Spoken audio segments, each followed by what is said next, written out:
Было представлено 3 варианта латиницы на казахском языке. И 3 варианта, на мой взгляд, являются неудачными. И я дал поручение соответствующим ведомствам еще раз вернуться к рассмотрению латиницы, проявить научный подход, подключить научное сообщество к этому вопросу и не спеша к 2025 году подойти к решению данной проблемы во всеоружии. А зачем это нужно? Мы не хотим ошибаться в этом вопросе. Зачем нужно переходить от кириллицы к латинице? Ну, считается, во всяком случае, так говорят ученые, что латиница поможет популяризировать казахский язык, в том числе в тюркском сообществе, поскольку турецкий язык сейчас полностью на латинице.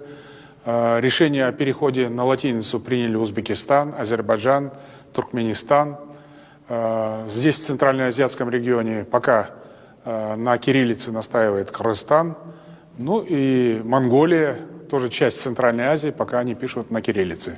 Но я думаю, что даже с официальным введением латиницы, начиная с 2025 года, как об этом говорил наш первый президент, все равно как-то параллельно будет существовать и кириллица, и латиница. И нельзя забывать, что именно на кириллице все выдающиеся произведения классиков в казахской литературе в свое время были написаны. Это ведь факт истории.